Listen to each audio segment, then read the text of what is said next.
किसी समय की बात है। एक छोटे से गांव में, जो सूरजमुखी के खेतों से घिरा हुआ था, वहां एक चमकता हुआ नीला दरवाजा था जिसे गांव के सभी लोग दूर से ही देखते थे। ये दरवाजा जादुई माना जाता था और कहा जाता था कि यह अनपेक्षित रोमांचों की ओर ले जाता है, जहां कोई भी गया लौट कर नहीं आया।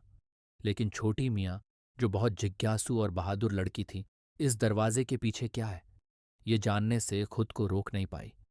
उसके मन में एक रोमांचक साहसिकता की भावना थी जो उसे उस दरवाजे के पास खींचती थी। एक दिन धूप वाली दोपहर को अपने सारे काम खत्म करने के बाद मियाँ धीरे से उस नीले दरवाजे के पास गईं। उसने गहरी सांस ली और धीरे धीरे दरवाजे को धक्का दिया।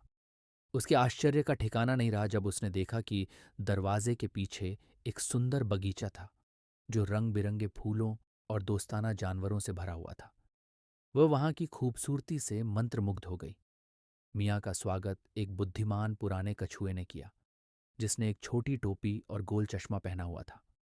नमस्ते मियाँ, जादुई बगीचे में तुम्हारा स्वागत है, कछुए ने मुस्कुराते हुए कहा। मियाँ को अपनी आंखों पर विश्वास नहीं हुआ। उसने दिन भर जानवरों से बातें की, जादुई पौधों के बारे में सीखा और हंसती खेलती परियों के साथ खेला। वहां का माहौल इतना जादुई था कि मियाँ ने समय का ध्यान ही नहीं रखा।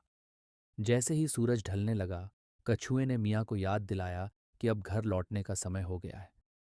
याद रखना मियाँ, नीला दरवाज़ा गलत दरवाज़ा नहीं है। यह अद्भुत जगहों की ओर ले जाता है, लेकिन हमेशा रात के खाने से पहले वापस आना, उसने प्यार से कहा। मियाँ ने अपने दिल में वादा किया कि वह फिर से लौटेगी। मियाँ ने अपने नए दोस्तों को अलविदा कहा और धीरे से नीले दरवाजे से बाहर निकल आई, जो उसके पीछे धीरे धीरे बंद हो गया। वह गांव लौट आई। उसका दिल खुशियों से भरा हुआ था और दिमाग अद्भुत कहानियों से, जिन्हें वह सभी से साझा करना चाहती थी। उसने सोचा कि अगली बार वह और भी अधिक साहसिकताएं करेगी। आगे के दिनों में मियाँ जान गई थी कि नीला दरवाज़ा उसके लिए जादुई रोमांचों का रास्ता था, जो उसके सपनों को प्रेरित करता था। उसने यह भी तय किया कि वह अपने दोस्तों को भी इस अद्भुत बगीचे के बारे में बताएगी। शुभ रात्रि, मीठे सपने देखें, और आपके सपने मियाँ के रोमांच जितने ही जादुई हों।